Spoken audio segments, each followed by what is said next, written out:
चलो भाई स्टार्ट करें।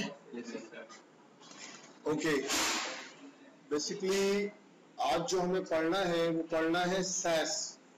उसने कहा व्हाट इज सैस? सैस है क्या चीज? Sass stands for syntactically awesome style sheet. Syntactically का मतलब होता है कि इसका जो सिंटैक्स लिखने का जो तरीका है ना वो बड़ा ऑसम है, और ये स्टाइल शीट है। स्टाइल शीट का मतलब आपको पता है, वही मार्जिन, वही पैडिंग, कलर, फॉन्ट साइज, है ना, बैकग्राउंड कलर, सारी चीजें वैसी वैसी है। SASS is an extension of CSS। ये CSS का एक एक्सटेंशन है, ठीक है। SASS is a CSS pre processor. ये प्रोसेस करने से पहले चलता है। CSS बाद में बनती है, पहले हम SASS लिखते हैं। आई बात समझ में? SASS is completely compatible with all versions of CSS। CSS के तमाम वर्जन के लिए कंपैटिबल है, चलती है, कोई मसला नहीं है। SASS reduces repetition of CSS and therefore saves time। हम इस वजह से SASS की तरफ आ रहे हैं। is free to download and इस्तेमाल। ऐ बात समझ में? फ्री में आप डाउनलोड करो, इस्तेमाल करें। Why use SASS? हम SASS क्यों इस्तेमाल करें? Style sheets are getting larger, more complex and harder to maintain। Style sheet जो है वो बड़ी लंबी चौड़ी हो जाती है, उस बहुत मुश्किल तरीन से उसको फिर हमें समझना पड़ता है, और फिर बड़ी मेंटेन करना, उसको मेंटेन रखना बड़ा मुश्किल हो जाता है। अब बड़ी बड़ी वेबसाइट, दराज जैसी वेबसाइट बनाए, बड़ी बड़ी फेसबुक जैसी वेबसाइट बनाए, वो लंबी चौड़ी CSS आपको बनानी पड़ जाएगी। अब उसको मेंटेन करना बड़ा मसला होता है। This is where a CSS preprocessor can help. इसीलिए आपका जो है वो CSS प्री प्रोसेसर आपकी हेल्प करने के लिए आया। कैसे? SASS lets you use features that do not exist in CSS। SASS जो है वो फीचर्स आपको इस्तेमाल करने के लिए देता है जो CSS में एग्जिस्ट नहीं करते थे, नहीं हुआ करते थे, जैसे कि variable, nested rules, mixing, imports, inheritance, built in function and other stuff. समझ में आ गई बात? अब ये तमाम की तमाम चीजें क्या थी, ये हमारे पास जो है वो CSS में नहीं थी, लेकिन SASS में अवेलेबल है, जिसके थ्रू, जिसकी मदद से हम हमारी स्टाइल शीट को मेंटेन कर सकते हैं, उसके अंदर मोर कॉम्प्लेक्सिटी को हटा सकते हैं और आसानी से हम रीड कर सकते हैं। तो यहां तक बात समझ में आ गई? उसके बाद simple example why SASS is useful. Let's say we have a website. हमारे पास एक वेबसाइट है विद 3 मेन कलर, 3 मेन कलरों के साथ। एक कलर ये वाला है, एक कलर ये वाला है, और एक कलर ये वाला है। How many times do you need to type those hex value? ठीक है, अलॉट ऑफ टाइम, बहुत सारी मरतबा। HD71400 कितनी बार हमने इस्तेमाल किया। उसने कहा and what about variation of the same colour? और इसी कलर के आपको वेरिएशन बनाने हो तो नहीं था हमारे पास। Instead of typing the above value a lot of time, बजाय इसके कि आप ये वैल्यू बार बार लिखे, you can use SASS and write this. आप SASS यूज करें और इस तरीके से लिखा करें। उसने एक वेरिएबल बनाया $primary1 और ये कलर दिया primary2, primary3। उसने कहा मेन हेडर के अंदर बैकग्राउंड कलर primary1, देख वेरिएबल लिख दिया एक जगह पे। हमने PHP में पढ़ा था what is variable. Variable is a container for stored information. याद आया? ये इसने वेरिएबल बनाया डॉलर लगा के। वही तरीका है, लिखने में फर्क आ गया, ये इसकी वैल्यू आ गई। अब अगर कल कल आपको उसको कलर चेंज करना होगा, वो एक ही जगह चेंज करेगा, सारी जगह पे चेंज हो जाएगा? नहीं हो जाएगा। वजह इसके कि HD71400 बार बार ढूंढता रहे और कॉपी पेस्ट करता रहे। बात समझ में आ गई? हाँ या ना? उसने कहा background colour primary1, primary2 and primary3। So when using SASS and the primary color changes, you only need to change it in one place। आपको एक जगह पे चेंज करना है, सारी जगहों पे चेंज नहीं करना। यहां तक बात समझ में आ गया? फिर उसने कहा हाउ डज SASS वर्क। अब SASS काम कैसे करती है? अब प्रॉब्लम क्या है? आप browser does not understand SASS code. Browser SASS के कोड को नहीं पढ़ता। पिछली क्लासेस में भी मैंने आपको समझाया था, again I am going to teach you that, कि ब्राउजर जो है पूरी दुनिया में जितने भी ब्राउजर हैं, चाहे आप फायरफॉक्स की बात करें, क्रोम की बात करें, एड्ज की बात करें, आप सफारी की बात करें, आप ओपेरा की बात करें, UC/DC, जितने भी ब्राउजर्स, जो भी ब्राउजर्स हैं, वो दुनिया में 3 ही एक्सटेंशन को कबूल करते हैं, चौथा एक्सटेंशन एक्सेप्टेबल नहीं है। वो 3 कौन कौन से हैं? एक है HTML, CSS, जावास्क्रिप्ट। क्या है? ये 3 के अलावा चौथा कोई एक्सटेंशन ब्राउजर सपोर्ट। हमने PHP में काम किया पिछली क्लासेस के अंदर, याद है? हाँ या ना? PHP के अंदर क्या किया? PHP के एक्सटेंशन को ब्राउजर नहीं पढ़ता था, इसलिए हमने सर्वर को फाइल दी, सर्वर ने उस फाइल को चलाया है। याद आया? XAMPP, Apache, MySQL। अगर वो बंद कर दो आपकी वेबसाइट चलेगी? नहीं चाहिए। क्यों? क्योंकि ब्राउजर आपके PHP के एक्सटेंशन को सपोर्ट, तो कहते हैं कि ब्राउजर जो है वो कितने 3 एक्सटेंशन को सपोर्ट करता है, HTML, CSS और, तो उसने कहा अब browser does not understand Sass code, वो सेस कोड को नहीं समझता भाई। Therefore, you will need a SAS preprocessor to convert SAS code into standard CSS। तो आपको एक ऐसी चीज चाहिए, ऐसा आपको प्रीप्रोसेसर चाहिए कि वो क्या करेगा, वो सेस के कोड को कन्वर्ट करे, आप सेस में लिखेंगे, सेस के कोड को कन्वर्ट करेगा, और कन्वर्ट करने के बाद वो क्या करेगा मेरा बेटा, वो CSS में तब्दील कर देगा। CSS ब्राउजर पढ़ता है, समझ आ रही है बात? तो उसने कहा कि इस प्रोसेस को क्या कहते हैं, दिस प्रोसेस इज कॉल्ड ट्रांसपिलिंग। क्या कहते हैं इस प्रोसेस को? हम सेस का कोड लिखे, वो CSS में कन्वर्ट करके हमको दे, इसको क्या कहते हैं? Transpiling. So you need to give a transpiler, आपको एक ऐसा ट्रांसपिलर देना पड़ेगा, या सम काइंड ऑफ प्रोग्राम, एक किस्म का प्रोग्राम है जो सेस कोड को लेगा और वो आपको CSS का कोड वापस करेगा, और CSS की फाइल हम HTML में कॉल कराएंगे, आपकी वेबसाइट डेवलप हो गई। समझ आ गई बात?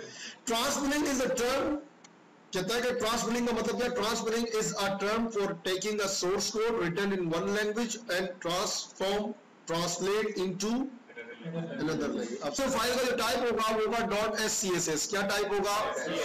और ये सेस के कमेंट्स आ गए, कोई कमेंट्स लगाना होगा तो /* एंड देन // हम पिछली क्लासेस में पढ़ चुके हैं, आपको ये सारी चीजों के बारे में पता होगा, ठीक है। फिर उसके बाद आता है हमारे पास सेस की इंस्टॉलेशन।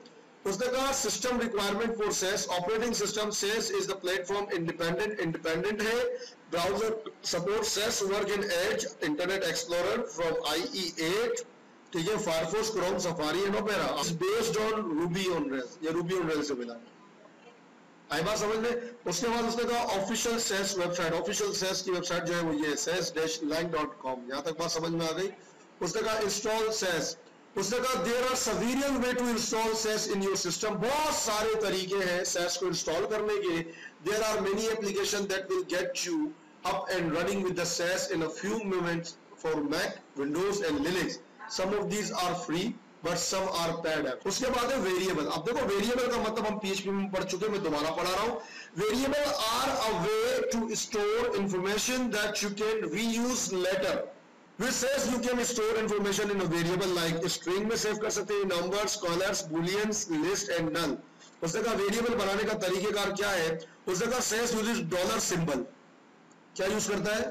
जैसे PHP में था, वो भी वेरिएबल बनाने के लिए क्या यूज करता था? ये भी क्या यूज करता है? मिलती जुलती प्रोग्रामिंग है नहीं है? हाँ ये ना, followed by the name, name के साथ विद द डिक्लेयर वेरिएबल। उसने कहा डॉलर वेरिएबल का नाम और उसकी, उसने कहा there are following example declares 4 variable name, my font, my colour, my font size and my width. After the variable are declared you can use the variable wherever you want। उसने कहा dollar my font Helvetica यानी हलवा खाओ शरीफ भाई के साथ, ठीक है। उसके बाद इसने लिखा my colour red, my font size 18 pixel, my width क्या लिखा हुआ है 680। फॉन्ट फैमिली क्या लिख दिया इसने, फॉन्ट साइज क्या कर दिया, कलर क्या कर दिया, कंटेनर क्या कर दिया।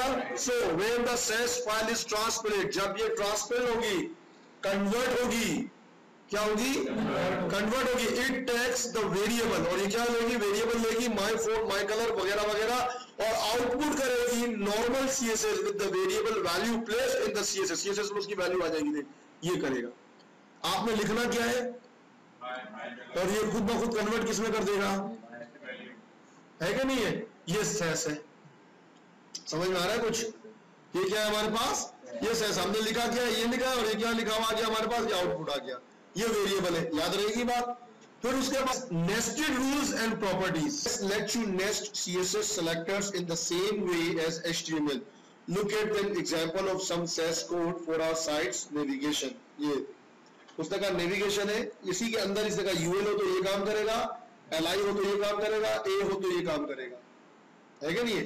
और उसने कहा notice that in SAS the UL, LI and A selector are nested inside the while, जबकि इन CSS the rules are defined one by one, not nested, one by one define होते थे। देख पहले ये डिफाइन होता था, फिर अपन ये डिफाइन करते थे, फिर ये डिफाइन करते थे, याद आया? हाँ या ना? इसने क्या कहा, इसने कहा नहीं, सारे नेम का हिस्सा है, ये सारे नेफ की वजह से आने चाहिए, नेफ के अंदर आने चाहिए, तो इसने नेस्टेड रूल डिफाइन कर दिए।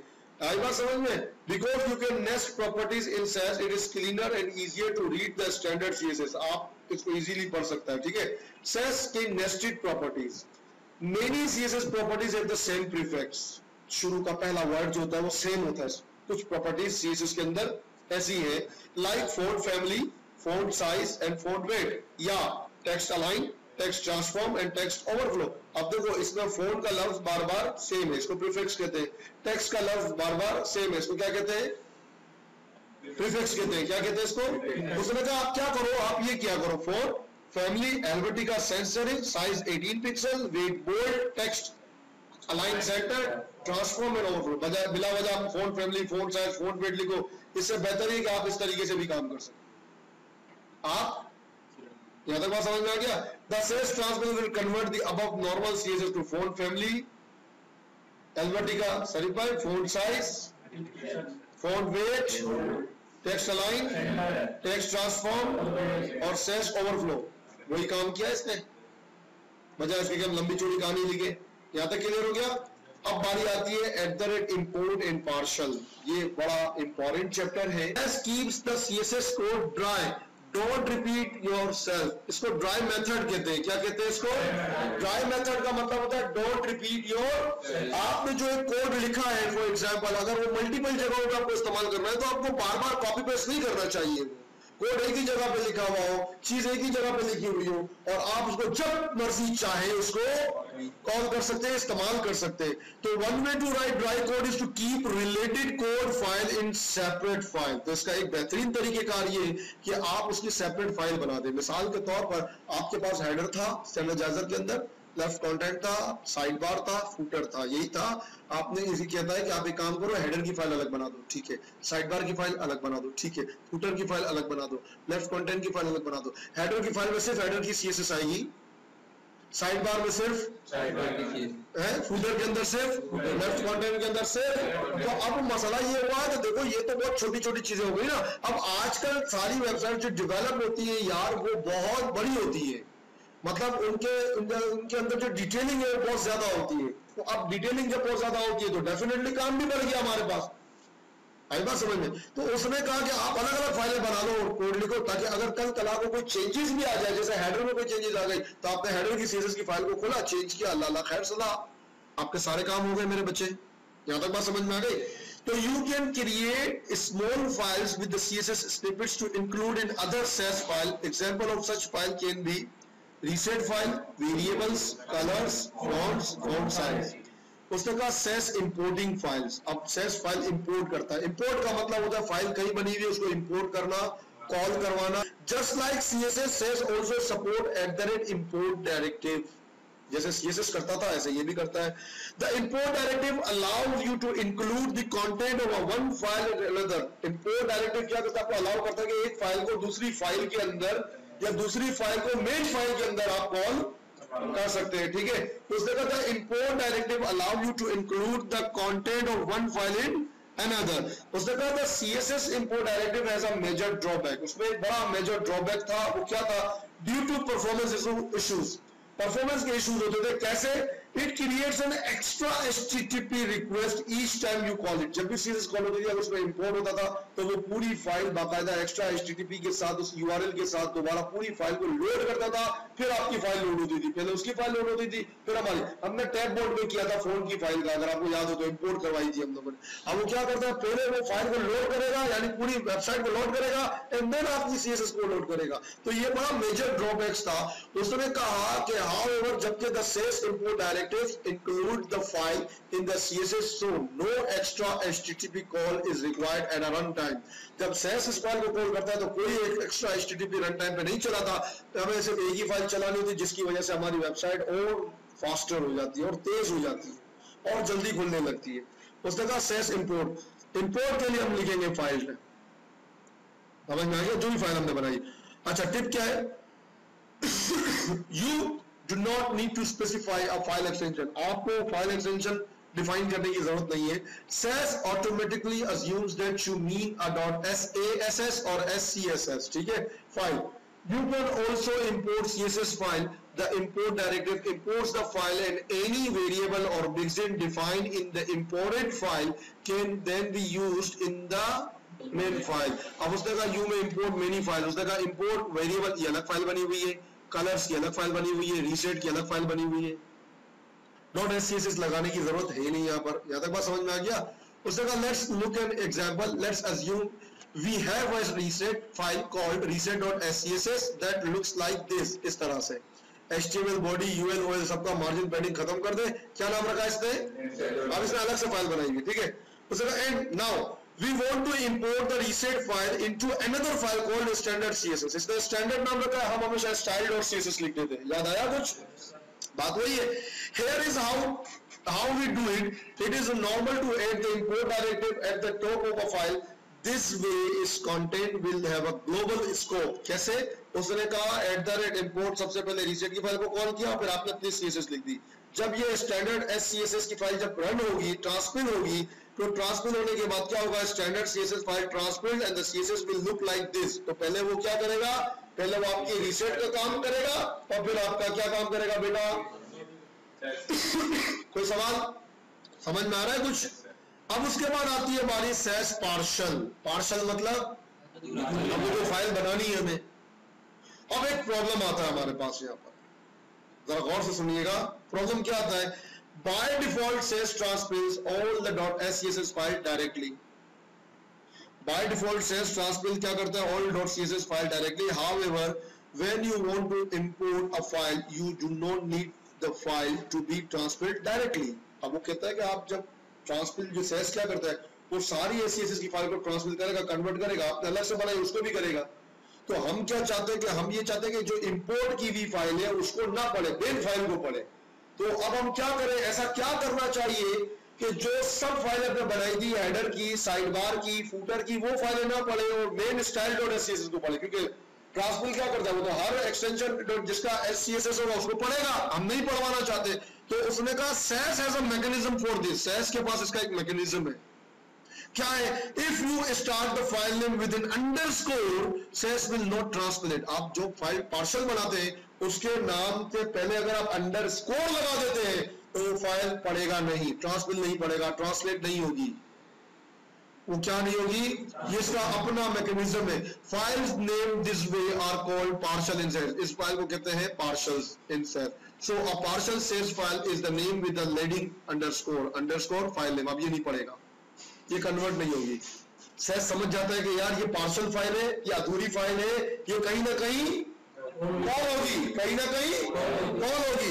The following example shows the partial Sass name underscore color.scss.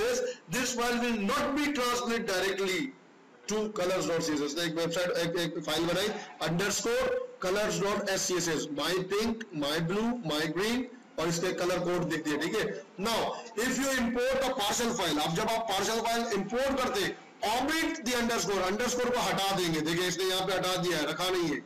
Call करते वक्त अंडरस्कोर की जरूरत नहीं है, जबकि पार्शल बनाते वक्त की क्या जरूरत है? हमें नेक्स्ट क्लासेस के अंदर जिसको प्रैक्टिकल कर रहे हैं, सारा प्रैक्टिकल आएगा हमारे पास. आई बात समझ में? omit the underscore. sess understand that it should import the file underscore color.scss.